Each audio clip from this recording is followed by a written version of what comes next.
माझ्या मागे ईडी लावली.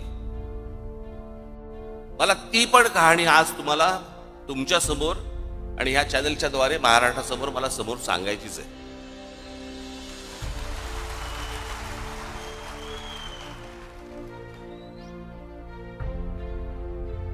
मी जे आता तुम्हाला जे सांगणार आहे, इथे समोर इथे समोर महाराजांचा पुतळा आहे. त्याच्या समोर मी जे सांगीन ते शपथपूर्वक सांगीन.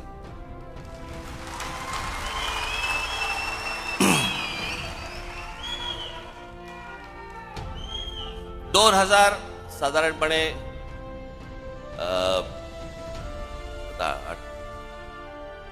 2005 ची वगैरे गोष्ट असेल. मी ज्या शिवाजी पार्क मैदानामध्ये, शिवाजी पार्क मध्ये जिथे मी लहानाचा मोठा झालो, तिथे आम्ही लहानपणापासून ती कोइंदूर मिल पाहत होतो.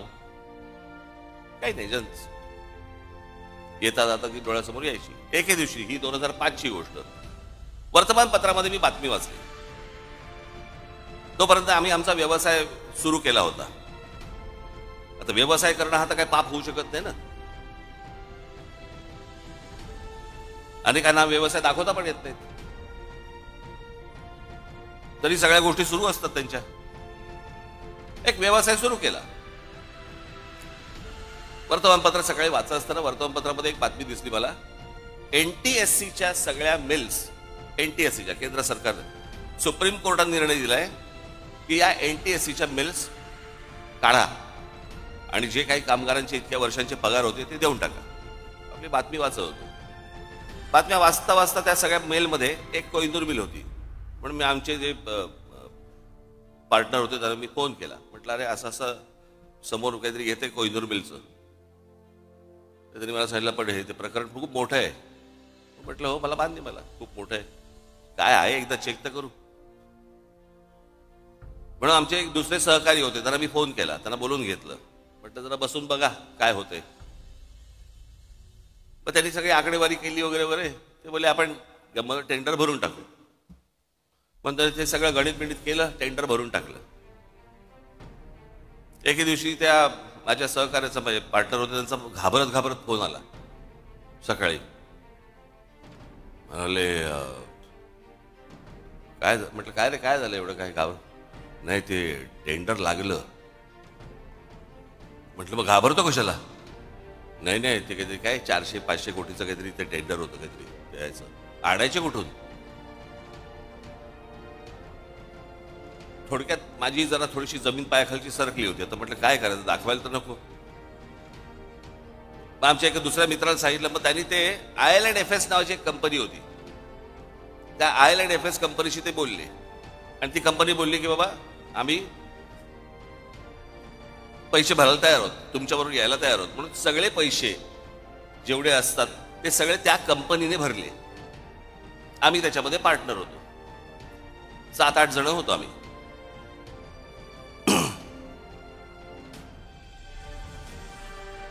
झालं सगळं सुरू. परत त्याला ब्रेक आला. परत ती केस काहीतरी कोर्टामध्ये गेली आणि सगळ्या परत मिल त्या अडकल्या. परत त्याच्यामधनं 1 वर्ष 1.5 वर्ष गेलं आणि मग त्याच्यानंतर ते सगळं परत 1.5 वर्षांत सुरू झालं. त्या दरम्यान मी आमच्या सहकार्यात म्हटलं, बाबा हे पांढरा हत्ती हा आपल्याला झेपायचा नाही, आपण यातनं बाहेर पडू. माझ्याबरोबरचे अनेक जे काही माझे पार्टनर जे होते ते बोलले की आपण नाही, आपल्याला हे झेपणं नाही, काम नाही आपलं, आपण आपल्याला बाहेर पडू. म्हणून आम्ही आमचा स्टेक घेऊन बाहेर पडलो. आमचा स्टेक त्यांना दिला आणि त्याचे पैसे घेऊन आम्ही बाहेर पडलो. ही गोष्ट आहे 2000 मला असं वाटतं 8ची. त्याच्यानंतर आमचा विषय संपला. ज्या दिवशी मला ती ईडीची नोटीस आली, मला प्रश्न पडला, कसली ईडीची नोटीस, काय आहे काय? मग आम्ही जेव्हा बघितलं त्यात विषय होता कोहिनूरचा. म्हटलं, आपला काय संबंध याच्याशी आता? मग मला तिकडे बोलवते माणसं, मलाशी काय बोलवते हेच मला समजेना.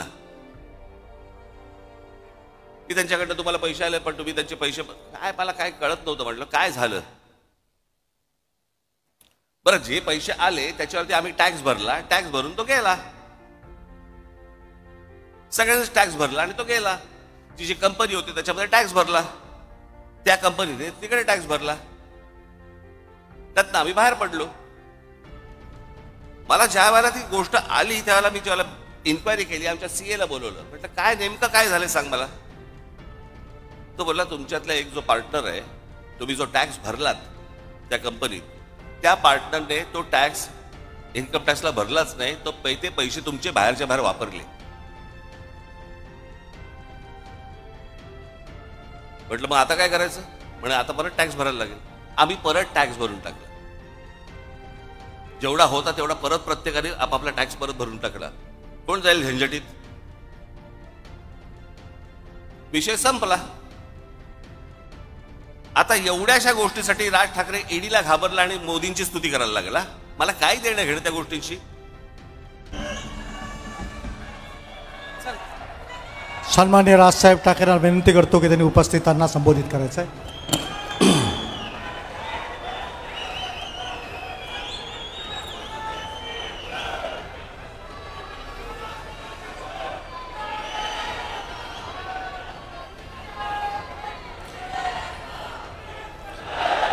जमलेल्या माझ्या सर्व पदाधिकारी बांधवांनो, भगिनींनो आणि मातांनो,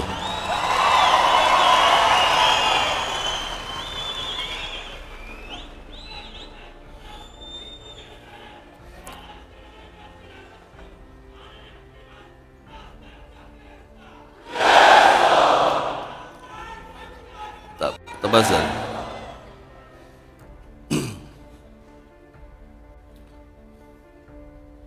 हे बाळा नांदगावकर, ओळखलं नसेल तुम्ही त्या लेंग्या बिंग्यामध्ये त्यांना. निवडणुकीच्या काळामध्ये तिथे प्रचाराच्या दरम्यान त्यांचा पायाला फ्रॅक्चर झालं आणि त्याच्यामुळे ते आता होईल बरं. ते बऱ्याच दिवसांनी मी तुम्हाला भेटतोय, तुम्ही मला भेटताय. निकाल लागल्यानंतर निकालावरची प्रतिक्रिया मी दिली होती. त्याच्यात मी काही बोललो नव्हतो.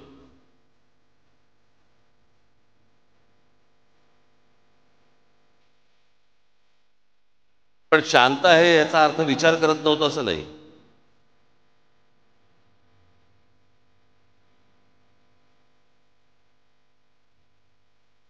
सगळ्या गोष्टींचं एक विवेचन चालू होतं, आकलन चालू होतं.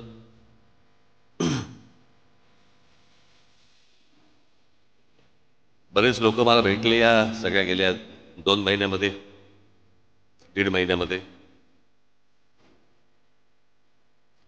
परवा दिवशी माझ्याकडे ते संभाजी महाराजांवरचे चित्रपट करणारे लक्ष्मण उतेकर दिग्दर्शक ते आले होते. उत्तम दिग्दर्शक.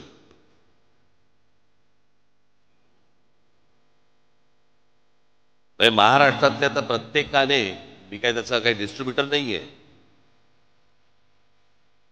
पण महाराष्ट्रातल्या प्रत्येक मराठी माणसाने तो चित्रपट पाहिलाच पाहिजे. कारण आमचे शिवछत्रपती ही प्रेरणा आहे. संभाजीराजे आमचे हे बलिदान आहे.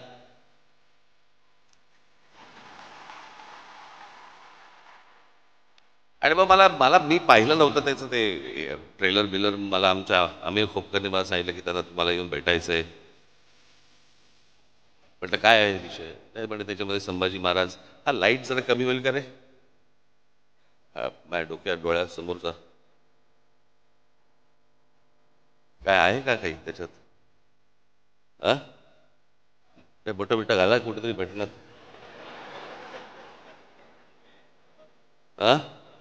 अरे केला काय, मला लागतो ना, मला काय बंद केलं तरी चालतो.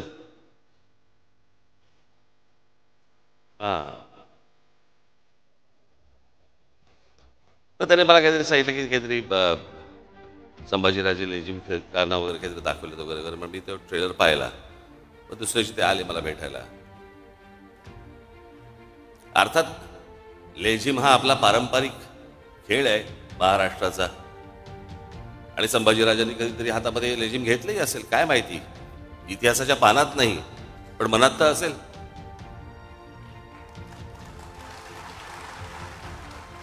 पण मी त्यांना म्हटलं त्यात एका त्या गाण्यावरनं म्हटलं चित्रपट पुढे सरकतोय का की नुसतं गाणं आहे सेलिब्रेशनचं. तर बोला नाही सेलिब्रेशनचं. म्हटलं मग कशाला चित्रपट कशाला स्टेकला लावताय. आपल्याकडे काय आहे, हल्ली सगळ्यांनाच इतिहास समजायला लागलाय. सगळेच इतिहास तज्ज्ञ झालेले आहेत. सगळ्यांच्याच एकदम भावना उफाळून येतात सगळ्या बाबतीत. पण म्हटलं काय आहे, म्हटलं चित्रपट पाहायला लोक जेव्हा जाणार त्यावेळेला औरंगजेबाने केलेले जे अत्याचार आहेत ते डोक्यात ठेवून म्हटलं ज्यावेळेला लोक जातील आणि म्हटलं ट्रेलरमध्ये काहीतरी लेझिम बिजिम नाचता बिस्तार म्हटलं काढून टाका म्हटलं. ते म्हटलं उद्या असं आपण पकडूया म्हटलं. नंतर मी कोणाशी तरी नंतर बोलत होतो. म्हटलं रिचर्ड ॲटनबरोबर ज्याला महात्मा गांधी पिक्चर केला, आपल्या डोळ्यासमोर महात्मा गांधीचे काही काही आंदोलन येतात. पण चित्रपट पाहायला गेलो असताना आपल्याला असं एका सीनमध्ये दिसलं की महात्मा गांधी दांडिया खेळतात. कसं वाटलं असतं आपल्याला. खरं तर दिग्दर्शकांना टाकायचा पण असेल सीन, पण महात्मा गांधींच्या हातात एकच काठी असल्यामुळे दांडिया खेळता नाही आला. दोन घेऊन असे असे चालले असेल तर कदाचित आला असतं सीन. माहित नाही आपल्याला.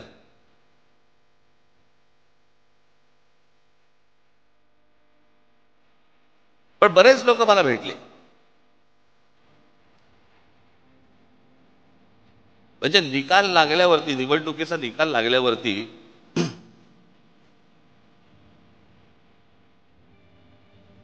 ज्या दिवशी निकाल लागला, मी बोलतोय तुम्हाला समजत असेल मी काय म्हणतोय ते, आणि सगळ्यांना माहिती आहे. महाराष्ट्रात निकाल लागल्यावरती मी पहिल्यांदा महाराष्ट्रात असं बघितलं सन्नाटा पसरला. ज्या प्रकारचा जल्लोष व्हायला पाहिजे होता, ज्या प्रकारची गोष्ट व्हायला पाहिजे होती, मिरवणुका काय सगळं सन्नाट आलो. कारण लोकांमध्येच संभ्रम होता. हे काय आहे, हे कसं झालं,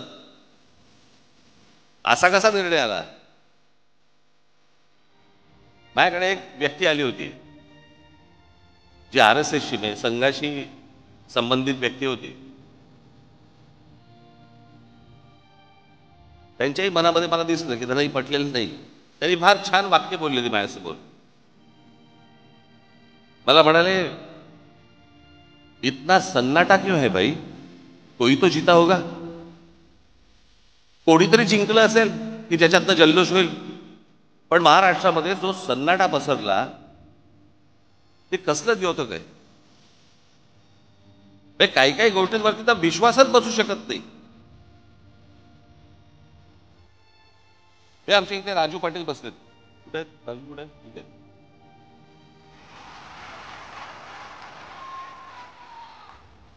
त्यांचं एक गाव आहे, गाव पाटलांचंच गाव. म्हणजे तिकडे त्यांनाच मतदान होतं. साधारणपणे किती 1200 लोकांचं गाव आहे ना, 1400 लोकांचं गाव आहे. या 1400 लोकांच्या गावामध्ये राजू पाटलांना किती मतं पडली असतील. अख्खं सगळं मतदान दरवेळेला त्यांना मतदान होतं. पहिल्यांदा त्यांचे भाऊ उभे होते त्याला त्यांना मतदान झालं, ते उभे होते त्याला मतदान झालं, ज्यावेळेला ते खासदारकीला होते त्यावेळेला मतदान झालं. सगळीकडं त्या गावातनं किती मतदान झालं असेल राजू पाटलांना, किती मतं पडली असतील. एक पण नाही.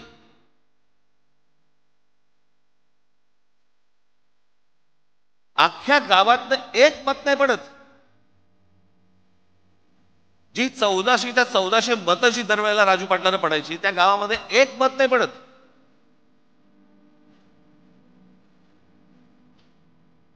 आपल्यातला एक मराठवाड्यामधला आपला एक पदाधिकारी आहे जो तिथे नगरसेवक आहे.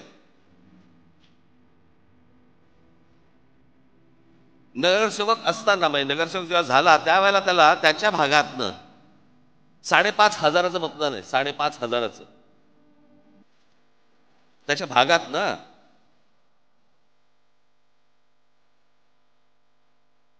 आत्ता तो विधानसभेला उभा होता. त्याला त्याच्या वॉर्डामध्ये नगरसेवक पदासाठी म्हणून त्याला 5,500 मतदान झालं होतं. आत्ता विधानसभेच्या वेळेला त्याला किती मतदान झालं असेल. विधानसभा 2,500.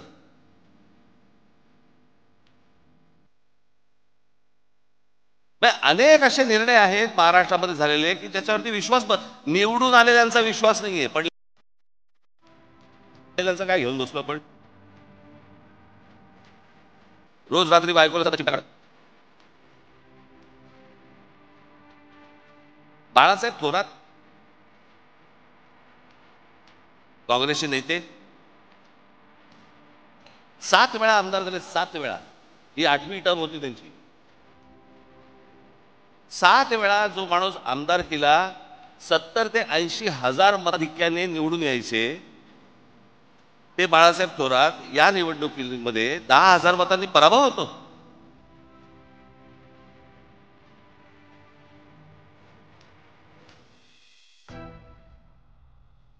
उद्या अनेक लोक बोलतील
शरद पवार साहेबांचे 8 खासदार निवडून आले. 8 खासदार,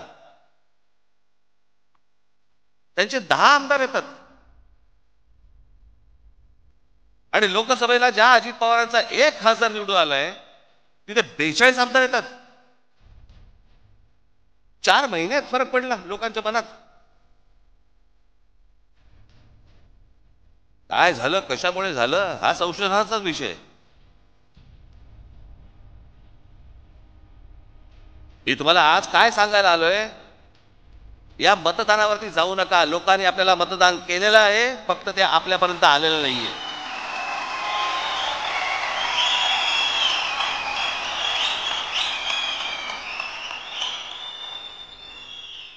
तुम्ही असं कुठेही मनामध्ये धरू नका की लोकांनी आपल्याला मतदान केलं नाही. लोकांनी मतदान केलं, पण ते केलेलं मतदान कुठेतरी गायब झालं.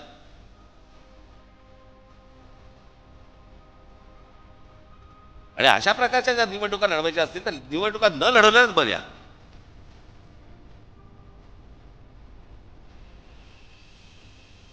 अर्थात ही पण गोष्ट निघून जाईल. कोणी कुठच्या गोष्टीचा अमरपट्टा घेऊन आलेला नसतो. अशा गोष्टी होत असतात.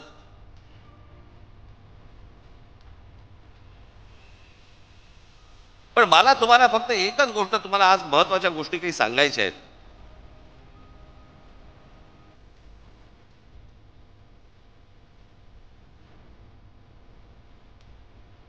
की ज्या गोष्टी तुम्हाला पक्षाने आजपर्यंत ज्या तुम्हाला सांगितल्या, ज्या आजपर्यंत पक्षाने ज्या गोष्टी केल्या, जी आंदोलनं केली, ज्या गोष्टींचे निर्णय लागले, त्या गोष्टी कुठेतरी तुम्ही पण सतत लोकांसमोर मांडत राहिले पाहिजे.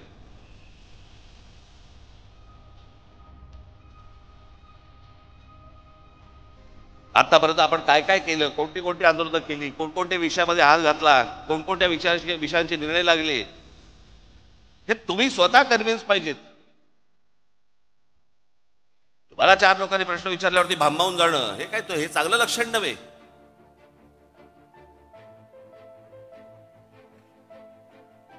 पण मी आज तुमच्यासाठी काही गोष्टी इथे आणल्या आहेत मुद्दामून, ज्या तुम्ही लक्षात ठेवल्या पाहिजेत. माझं भाषण संपल्यानंतर ज्या वेळेला ते येईल, कुठेतरी युट्यूबला येईल, तेवढा पोर्शन तुम्ही कट करून ठेवला पाहिजे. सतत तुम्ही त्या गोष्टी ऐकल्या पाहिजेत, बघितल्या पाहिजेत.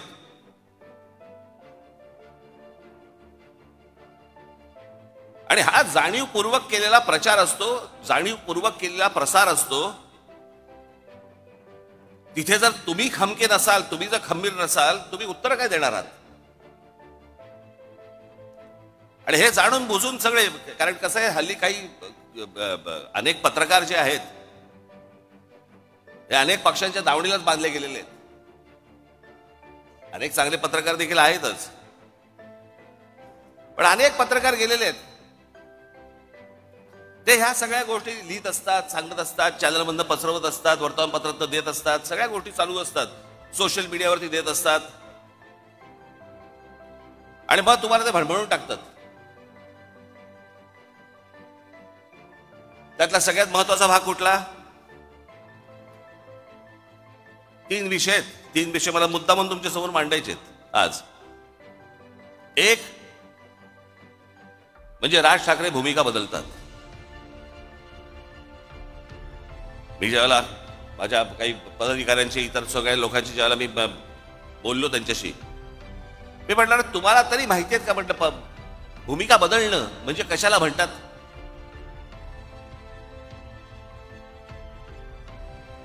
मी आज मुद्दा म्हणून तुमच्यासाठी काही गोष्टी इथे आणल्या आहेत. या महाराष्ट्रामध्ये, देशामध्ये कशा कशा प्रकारच्या भूमिका लोकांनी बदलल्या आणि आपण काय केलं.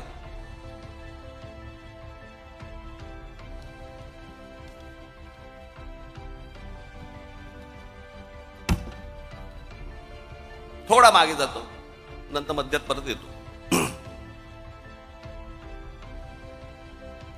मी काय सांगतोय तुम्ही नीट ऐका.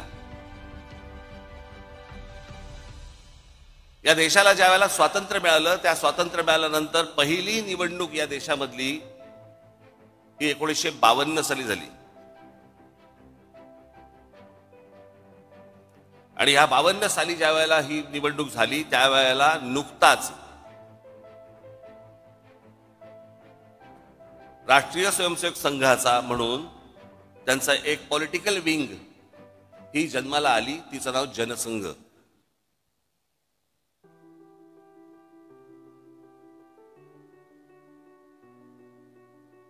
हिंदुत्व वगैरे वगैरे अनेक गोष्टी ते मांडत आले आजपर्यंत, त्याचा काही विषयच येत नाही. पण 75 साली इंदिरा गांधींनी या देशामध्ये आणीबाणी आणली. आणि आणीबाणी आणल्यानंतर 77 साली ज्या वेळेला निवडणुका झाल्या, त्या 77 साली निवडणुका झाल्यानंतर देशभरामध्ये इंदिरा गांधींचा दारुण पराभव झाला. इंदिरा गांधी स्वतः हरल्या होत्या. मी जर चुकत नसेल तर मला असं वाटतं राजनारायण होते, राजनारायणांनी इंदिरा गांधींना हरवलं होतं. आणि मग जनता पक्ष नावाची, जनता पार्टी नावाची एक पार्टी उभी राहिली. त्याच्यामध्ये अनेक पक्ष होते. ज्या अनेक पक्षांपैकी एक जनसंघ देखील होता. 1980 साली त्यांच्यातल्या सगळ्या भांडणांमुळे 1980 साली परत निवडणुका झाल्या आणि इंदिरा गांधी परत विजयी झाल्या. त्यावेळेला हा जो जनसंघ होता, या जनसंघाची भारतीय जनता पार्टी झाली. ते जे जनता पार्टीतनं जे बाहेर पडले होते, ती भारतीय ती दुसरी जनता पार्टी होती. त्या जनसंघाने तेच नाव घेतलं आणि भारतीय जनता पार्टी म्हणून केलं. हा आत्ता भारतीय जनता पक्षाचा जो झेंडा दिसतोय, तो झेंडा बदलला झेंडा.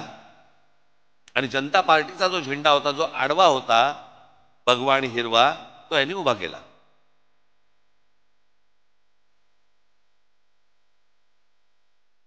आणि हिंदुत्व या विषयावरती आजपर्यंत जे जनसंघाने ज्या गोष्टी केल्या, 80 साली ज्यावेळेला भारतीय जनता पक्ष म्हणून जेव्हा झाला, भारतीय जनता पार्टी म्हणून जेव्हा झाली, त्यावेळेला अटल बिहारी वाजपेयी त्याचे अध्यक्ष झाले आणि त्यांनी संपूर्णपणे पक्षाची भूमिका बदलली आणि गांधीवादी समाजवाद यापुढे आम्ही पाळू ही भूमिका घेतली. गांधीवादी समाजवाद.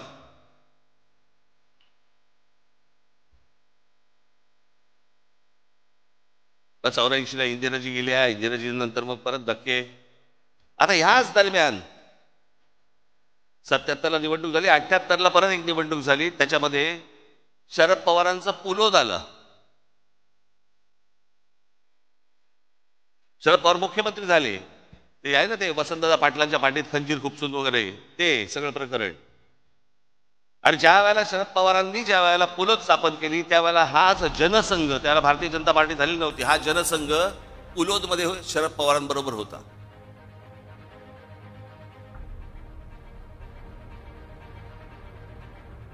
मी काय सांगतोय तुमच्या लक्षात येईल मी आता. आणि आता हे जे सगळं चालू आहे ना, हा ह्याला भेटला, तो त्याला चोरून भेटला, तो त्याला हे भेटला, हे तर उघडपणे सुरू होतं.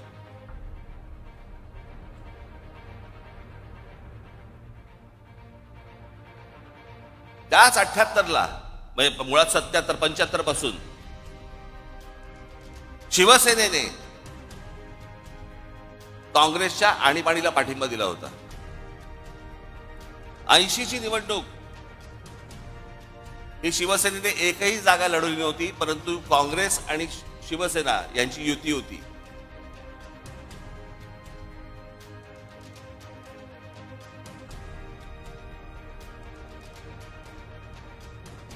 शरद पवार त्याच्यात 80 साली त्यांचं सरकार बरखास्त केलं इंदिरा गांधींनी. 6 वर्ष काही नव्हते. 84ची एक निवडणूक झाली. मग 86 साली शरद पवार परत काँग्रेसमध्ये त्यांनी प्रवेश केला संभाजीनगरला राजीव गांधींच्या समोर. मग ते काँग्रेसमध्ये आले. जनता पक्ष बाहेरच राहिला.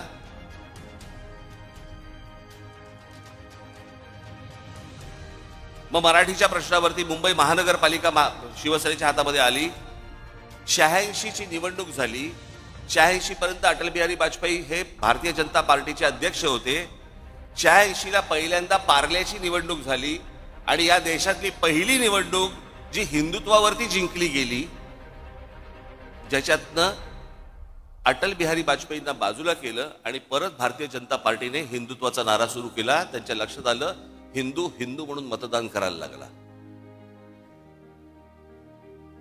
87 साली संभाजीनगरची महानगरपालिका झाली. ज्या महानगरपालिकेला ज्याला शिवसेनेला यश मिळालं त्याच्यानंतर परत भारतीय जनता पक्ष शिवसेनेबरोबर यायला सुरुवात झाली. 88-89 चर्चा.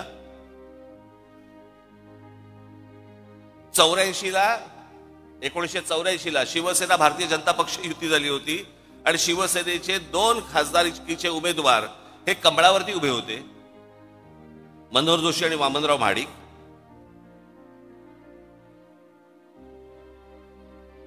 मग 90ला परत युती झाली.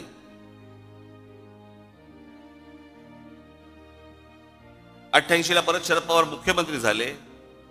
मग 95ला परत भारतीय जनता पक्ष शिवसेना युती झाली. युतीतलं सरकार आलं. 99ला परत तीच काँग्रेस सोडून शरद पवार बाहेर पडले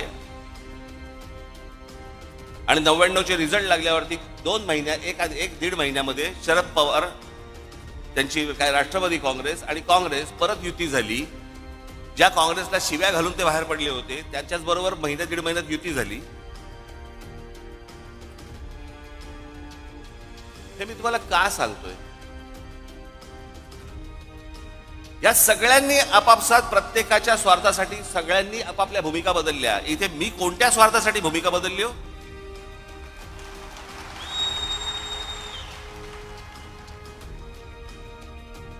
आता जर समजा तुम्ही जर मंत्रिमंडळातली लोक बघितली आता तर त्यातले बहुतेक जण हे शिवसेनेतनं आलेले, काँग्रेसमधनं आलेले असेच आहेत. यांचंच सगळं सरकार बनलेलं आहे. यांना हे पत्रकार विचारायला जाणार नाहीत का भूमिका बदलली, पण तुमच्या कानात बरोबर ते घालत बसणार भूमिका बदलली, भूमिका बदलली. आणि हल्लीचे जे पत्रकार आहेत त्यांचा तर किती गाडा अभ्यास असतो, तर म्हणजे धन्यच आहेत ते.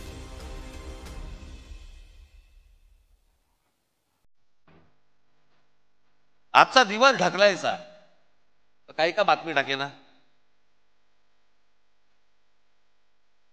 आणि आता तर काय सगळे प्रत्येक पक्षाचे एक कल्लीच सगळ्या गोष्टी सुरू आहेत. आता त्या काल त्या कुंभमध्ये आहे, किती लोक गेली अजून आकडा येत नाहीये. ज्या प्रकारे इतर पक्षांचं कोणाचं असतं आणि काय झालं असतं, तर काय तमाशा केला असता चॅनलवाल्यांनी. आता काय नाही, सगळं चालू आहे, दाखवत आहेत बातम्या फक्त.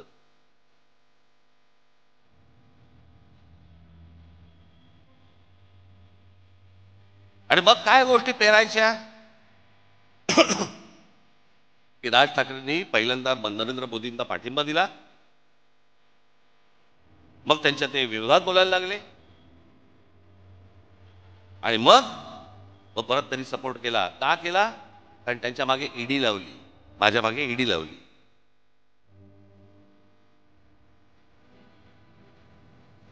मला ती पण कहाणी आज तुम्हाला तुमच्या समोर आणि या चॅनलच्या द्वारे महाराष्ट्रासमोर मला समोर सांगायचीच आहे.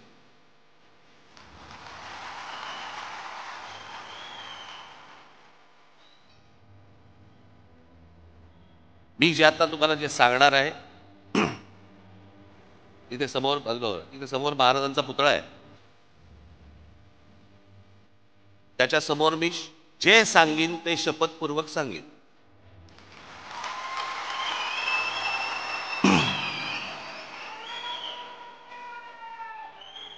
2000 साधारणपणे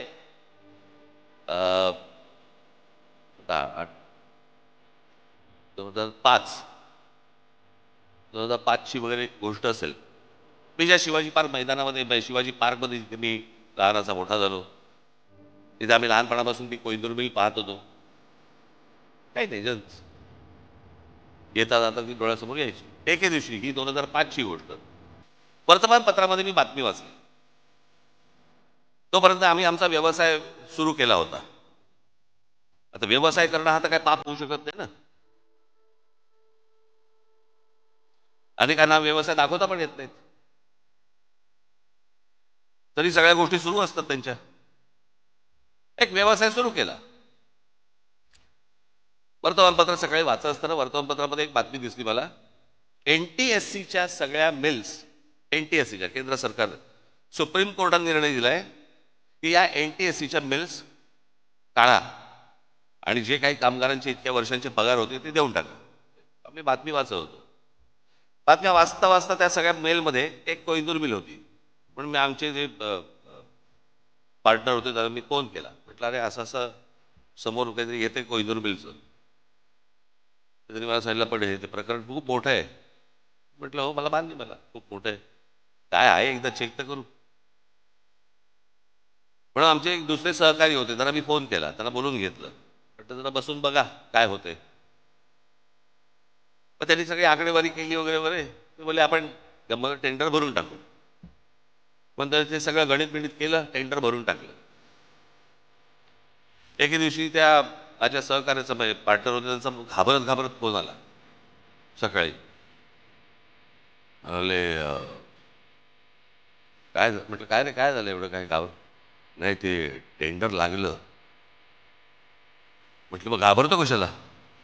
नाही नाही, ते काहीतरी काय 400-500 कोटीचं काहीतरी ते टेंडर होतं काहीतरी, आणायचे कुठून? थोडक्यात माझी जरा थोडीशी जमीन पायाखालची सरकली होती. तर म्हटलं काय करायचं, दाखवायला तर नको. आमच्या एका दुसऱ्या मित्राला सांगितलं, मग त्यांनी ते आयलँड एफ एस नावाची एक कंपनी होती, त्या आयलँड एफ एस कंपनीशी ते बोलले. आणि ती कंपनी बोलली की बाबा आम्ही पैसे भरायला तयार आहोत, तुमच्याबरोबर यायला तयार आहोत. म्हणून सगळे पैसे जेवढे असतात ते सगळे त्या कंपनीने भरले. आम्ही त्याच्यामध्ये पार्टनर होतो, 7-8 जण होतो आम्ही.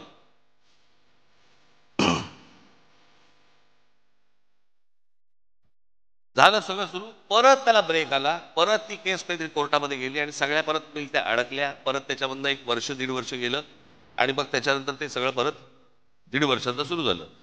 त्या दरम्यान मी आमच्या सहकार्याला म्हटलं, बाबा हे पांढरा हत्ती हा आपल्याला झेपायचं नाही, आपण यातनं बाहेर पडू. माझ्याबरोबरचे अनेक जे काही माझे पार्टनर जे होते ते बोलले की आपण नाही आपल्याला हे झेपणं नाही, काम नाही आपलं, आपण आपल्याला बाहेर पडू. पण आम्ही आमचा स्टेक घेऊन बाहेर पडलो. आमचा स्टेक त्यांना दिला आणि त्याचे पैसे घेऊन आम्ही बाहेर पडलो. ही गोष्ट आहे 2000 मला असं वाटतं 8ची. त्याच्यानंतर आमचा विषय संपला. ज्या दिवशी मला ती ईडीची नोटीस आली, मला प्रश्न पडला कसली ईडीची नोटीस, काय आहे काय. मग आम्ही जेव्हा बघितलं त्यात विषय होता कोहिनूरचा. म्हटलं आपला काय संबंध याच्याशी आता. मग मला तिकडे बोलवते माणसं मलाशी काय बोलवते हेच मला समजेना. की त्यांच्याकडनं तुम्हाला पैसे आले पण तुम्ही त्यांचे पैसे काय मला काय कळत नव्हतं. म्हटलं काय झालं. बरं जे पैसे आले त्याच्यावरती आम्ही टॅक्स भरला, टॅक्स भरून तो गेला. सगळ्यांनाच टॅक्स भरला आणि तो गेला. ती जी कंपनी होती त्याच्यामध्ये टॅक्स भरला, त्या कंपनीने तिकडे टॅक्स भरला, त्यातनं आम्ही बाहेर पडलो. मला ज्या वेळेला ती गोष्ट आली त्यावेळेला मी ज्यावेळेला इन्क्वायरी केली, आमच्या सीएला बोलवलं. म्हटलं काय नेमकं काय झालं सांग मला. तो बोलला तुमच्यातला एक जो पार्टनर आहे, तुम्ही जो टॅक्स भरलात त्या कंपनीत, त्या पार्टनरने तो टॅक्स इन्कम टॅक्सला भरलाच नाही, तो पैसे तुमचे बाहेरच्या बाहेर वापरले. म्हटलं मग आता काय करायचं. म्हणजे आता परत टॅक्स भरायला लागेल. आम्ही परत टॅक्स भरून टाकला. जेवढा होता तेवढा परत प्रत्येकाने आपापला टॅक्स परत भरून टाकला. कोण जाईल झंझटीत. विषय संपला. आता एवढ्याशा गोष्टीसाठी राज ठाकरे ईडीला घाबरला आणि मोदींची स्तुती करायला लागला. मला काय देणं घेणं त्या गोष्टींशी. माझ्या डोक्यावरती तलवारी घेऊन नाही मी फिरत.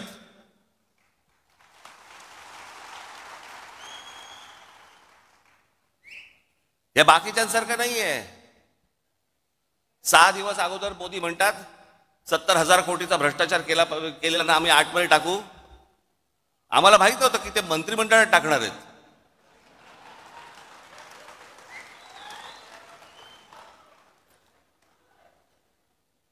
आतमध्ये टाकूचा अर्थ हा होतो हे मला पहिल्यांदा कळलं. किती किती तुम्हाला देऊ मला ह्याच्यामध्ये उदाहरणं या सगळ्या गोष्टींची. हे बघा आता आपण भारतीय जनता पक्षाने काय काय गोष्टी केल्यात ते आपण बघूया.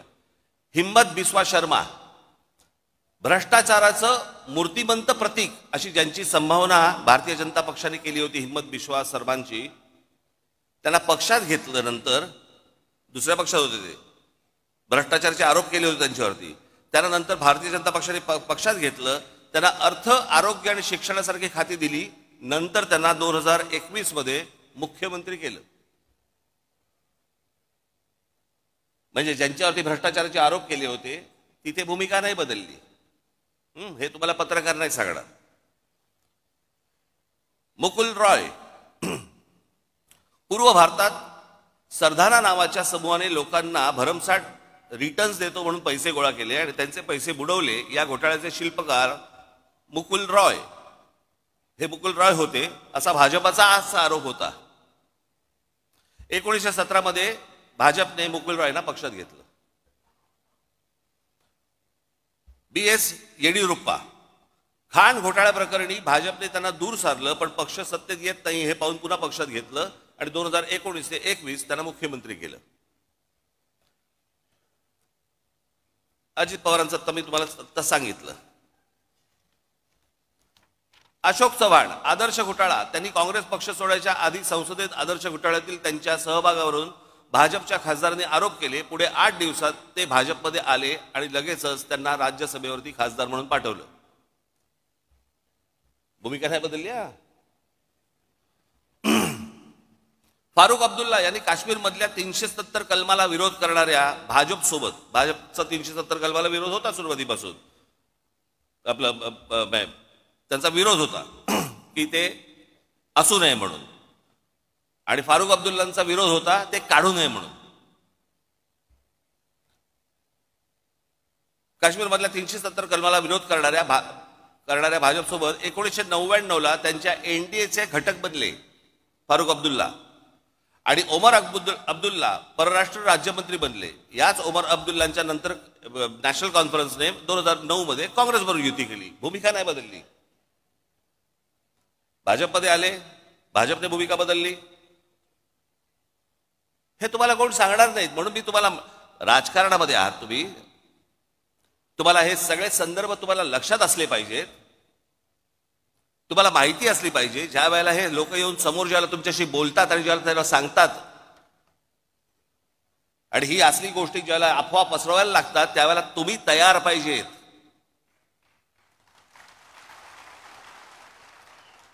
गेल्या 50, 60, 70 वर्षाचा इतिहास महाराष्ट्राचा काय आहे, देशाचा काय आहे, कुठे कुठे कुठच्या कुठच्या पक्षाने काय काय गोष्टी केल्या. मुफ्ती मोहम्मद सईद, भाजपने 2015ला मुफ्ती मोहम्मद सईद यांच्यासोबत युती केली आणि पुढे मुफ्ती मोहम्मद सईद यांच्या निधनानंतर त्यांच्या मुलीला महबूबा मुफ्ती सईदला पाठिंबा दिला. म्हणजे ज्यांचा 370 कलमाला विरोध होता काढू नये म्हणून, ते मुफ्ती मोहम्मद सईद. मग ह्या मुफ्ती मोहम्मद सईद यांच्या एका फ्रॉड प्रकरणात त्यांच्या मुलीला अपहरण केलं म्हणून भारताला काही अतिरेकी सोडायला लागले होते, ते हे मुफ्ती मोहम्मद सईद. त्यांच्याबरोबर भारतीय जनता पक्षाने पहिल्यांदा युती केली. मुफ्ती महबूबा मुफ्तींना तिथे पुढे मुख्यमंत्री केलं आणि नंतर त्यांचं सरकार पाडलं आणि राष्ट्रपती राजवट आणली. भूमिका नाही बदलली. इथे कोण बोलणार नाही भूमिका बदलली.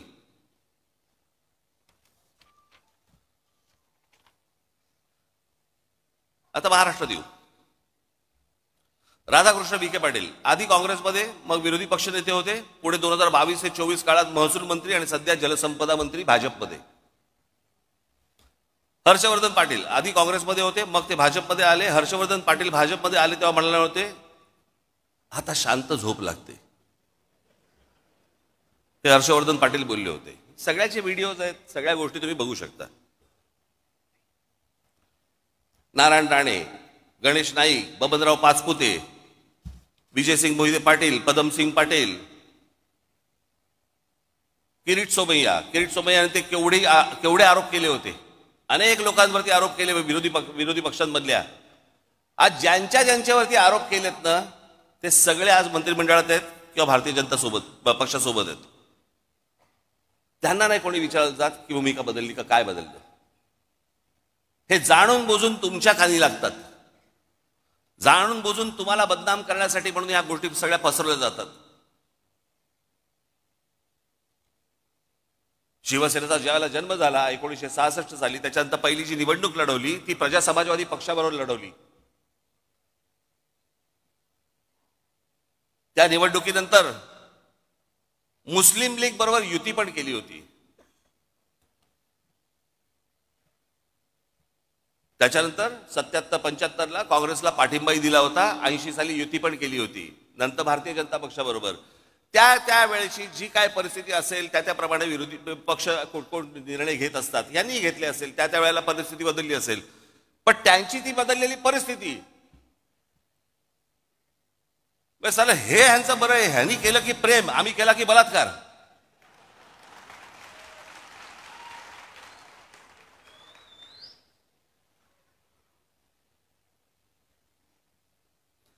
बरं, आता लोकसभेच्या वेळेला ज्या वेळेला नरेंद्र मोदी ज्यावेळेला इथे शिवतीर्थावरती आले होते, त्यावेळेला मी त्यांच्या समोर बोललो होतो ना की 2014ची निवडणूक झाली त्यावेळेला मला जे बोलायचं होतं ते मी बोललोय.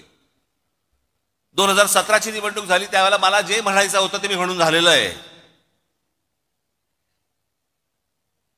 मी असं काही बोललो का की मी ते काही बोललोच नव्हतो, मी असं काही म्हणालोच नव्हतो, असं काही बोललो का? माझं बोलून झालंय. एकदा सुटलं की सुटलं.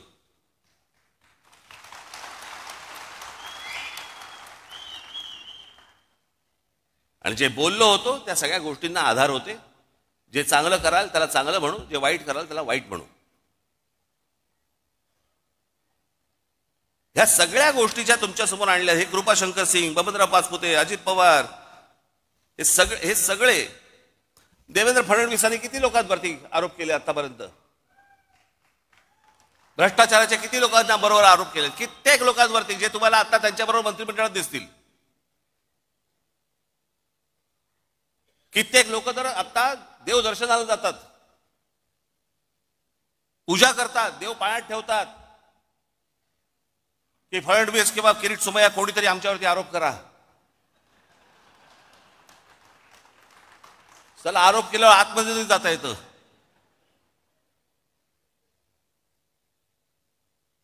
एवढा सगळा चिखल होऊन बसलेला आहे आणि या चिखलामध्ये मला असं वाटतं की तुम्ही आतापर्यंत आपण ज्या प्रामाणिकपणे आजपर्यंत पक्ष चालवला वाढवला,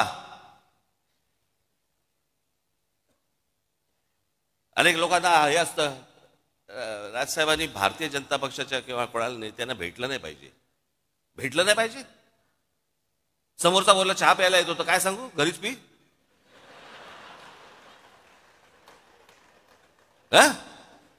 तुम्ही काय वेगळं सांगाल?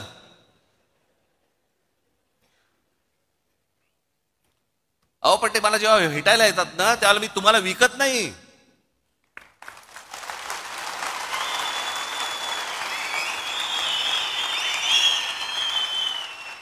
आणि माझा मराठीचा बाणा देखील मी बोथट करत नाही.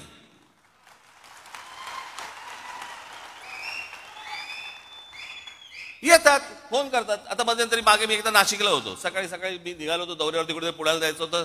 7 वाजता गाडीत बसलो, समोरून चंद्रकांत पाटील आले. नमस्कार काय म्हणताय बरं म्हटलं. मुंबईत आलो की येतो चहा प्यायला. ही परिस्थिती तुमच्यावरती आली, काय कराल सांगा मला. कशाला चहा कशाला प्यायचा? काय गरज आहे का चहा प्यायची? काय यायची काय आवश्यकता आहे का? नाही काय गरज काय या चहा प्यायची असं सांगू का त्यांना मी? अरे एक माणूस स्वतःहून सांगतो चला चहा प्यायला येतो, तर ये म्हणणार ना, अजून काय म्हणणार. एकदा चंद्रकांत पाटील मला भेटायला आले. बरं हे काय करतात परत, ह्यातला प्रॉब्लेम काय आहे, हे बाहेर मग पत्रकार येतात, तिथे जाऊन हे काय बोलतात माहित नाही, आज काहीतरी वेगळंच असतं. बरेच दिवस झाले आपण भेटलो नाही, मागे एकदा लग्नात आपला फक्त भेटणं एवढंच काहीतरी असतं. एकदा चंद्रकांत पाटील माझ्याकडे आले, त्याच वेळेला ते जेव्हा मला नाशिकला बोलले त्यावेळेला मुंबईत आलो की घरी भेटायला येतो. हे मला अजूनपर्यंत कळलेलं नाही. ते माझ्याशी चर्चा करून काय चहा बी खाणं पिणं सगळं झाल्यावरती बाहेर पडले. पत्रकाराने विचारलं काय झालं, तर आपण काय सांगू, काही नाही, सहज सदिच्छा भेट होती म्हणून सहज भेटायला आलो. बरं पत्रकारांचाही प्रॉब्लेम असतो, त्यांना वाटतं कशात तरी काय असणारच, काहीतरी असणार, त्याशिवाय काय होणार नाहीये. बाई आणि बुवा एकत्र भेटले की काहीतरी लफडच असलं पाहिजे, ह्याला काय दुसरं काय. अरे नॉर्मल पण भेटू शकतात की नाही, बोलू शकतात की नाही, एखादा पुरुष स्त्री एखादे नॉर्मल बोलू शकतात, गप्पा मारू शकतात. तसं यांचं असतं. हल्ली तर तेच चालू आहे. पूर्वी तर मध्ये राजकारण इतकं सुंदर छान होतं, सगळेजण एकमेकांना भेटायचे. पक्षाचा विरोध, पक्षाची धोरणं याच्यामध्ये कधी कॉम्प्रोमाइज व्हायचं नाही. पण म्हणून काहीतरी अगदी वैर घेतल्यासारखे वगैरे असं काही नव्हतं पूर्वी. आताही खरं तसं नाहीये. काल आपण छपून भेटतात मला पण ते कळलेलं नाही. पण बाहेर ते चंद्रकांत पाटील बाहेर पडले माझ्या घरात. काय केलं असेल त्यांनी पत्रकारांसमोर मला आजपर्यंत कळलेलं नाही. त्यांना प्रश्न विचारला, पाटील साहेब 1 तासभर तुम्ही आतमध्ये होतात, काय चर्चा झाली? मला ह्याचा अर्थ नाही कळला. म्हणजे मला त्यांनी कडेवर घेतला होता का काय, ह्याचा अर्थ काय होता हेच मला अजूनपर्यंत कळलं नाही. हे म्हणजे काय?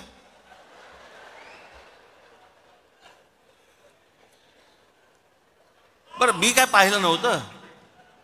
ते गेल्यानंतर पत्रकार आले आणि मला म्हणाले की त्यांनी असं केलं बाहेर गेल्यानंतर. म्हणजे काय झालं? मी म्हटलं असं केलं म्हणजे काय झालं? आम्ही दोघे एकमेकांना तेच विचारतोय, म्हणजे काय झालं? काय इकडे मी अक्रोड ठेवलं होतं, त्याच्यामध्ये दाबून दिलं आणि मी अक्रोड फोडून दिलं वगैरे, काय म्हणजे झालं काय?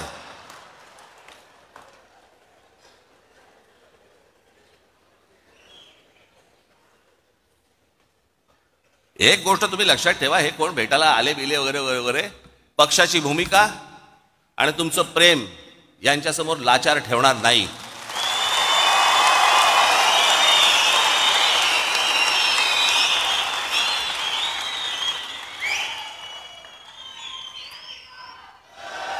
उद्या जेव्हा कधी निवडणुका होतील, काय होतील, कधी होतील, आता 28 तारखेला खरं तर निर्णय होता, तो 28 फेब्रुवारीला गेला. आता 28 फेब्रुवारीला गेला म्हणजे ऑक्टोबर नोव्हेंबर शिवाय निवडणुकाच होत नाहीत. बरं ऑक्टोबर नोव्हेंबरला तरी काय अजून पुढे ढकलतील. त्यांना काय सरकारला प्रशासक नेमल्यानंतर प्रशासनाच्या हातात जर समजा या सगळ्या महानगरपालिका आणि सगळ्या गोष्टी असतील, कोण नगरसेवकांची ओझी उचलेल? त्याच्यामुळे कदाचित मला माहिती नाहीये, परंतु आता ही 28 फेब्रुवारी का 26 फेब्रुवारी काहीतरी तारीख ठरली आहे. याच्यानंतर अजून पुढे जाईल काहीतरी. ते सगळं ऑक्टोबर, नोव्हेंबर, डिसेंबरला निवडणुका होतील. तोपर्यंत मी का सांगतो तुम्हाला, फालतू खर्च करत बसू नका. कळलं का? या देवस्थानाला घेऊन चाललो महिलांना, या इकडे घेऊन चाललो दर्शनाला, हे ते आता काही करू नका त्या सगळ्या गोष्टी. कळलं का? आणि निवडणुकीच्या वेळेला या खिशे बाहेर काढून माझ्यासमोर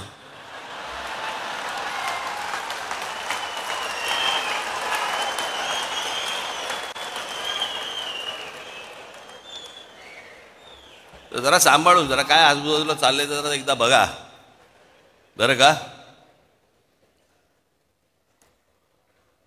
आज मला तुम्हाला एवढंच सांगायचं आहे,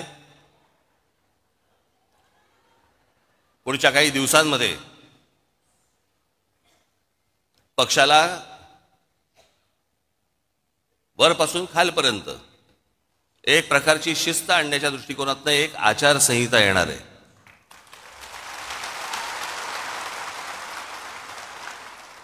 जी गोष्ट मी माझ्या विभागाध्यक्षाशी बोलीन तीच माझ्या शाखाध्यक्षाला पण कळली पाहिजे, तीच माझ्या महाराष्ट्र सैनिकाला पण कळली पाहिजे की काय नेमकं चालू आहे ते.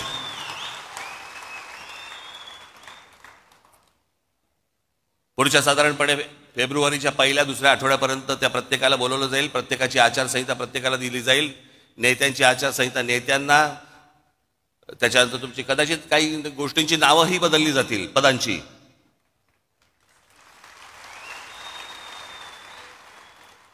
तर ते हळूहळू टप्प्याटप्प्याने त्या गोष्टी मी तुमच्यासमोर मांडीन. परंतु मी एक गोष्ट सांगतो तुम्हाला, मी लहानपणापासून अनेक पराभव पाहिलेत, अनेक विजय देखील पाहिलेत.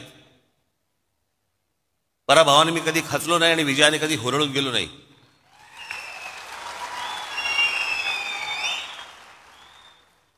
आणि खचलेले पिचलेले असल्या लोकांचं मला नेतृत्व करायचं नाहीये. माझ्याबरोबर राहणार असाल तर ठाम राहा.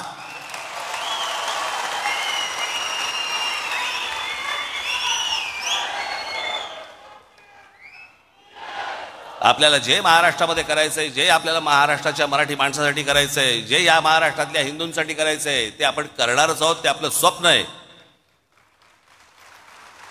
आज नाही, उद्या, उद्या नाही परवा, पण ते होणार म्हणजे होणार, एवढं निश्चित आपण लक्षात ठेवावं. आज तुम्हाला हे सगळं मी पहिल्यांदाच येतो या सगळ्या ऑडिटोरियममध्ये. मी कधी आलेलो नव्हतो. खरं ते वरती बसले सगळे चिकटवलेले दिसत वाटतात मला. हे सगळे ते प्लॅकार्डचे करतात ना, तसेच दिसतात ते मला सगळ्या. आत ना रे तुम्ही खरंच. हां हां हां. पण आज तुम्ही बऱ्याच दिवसानंतर तुमची भेट झाली. मलाही बरं वाटलं, मलाही आनंद झाला.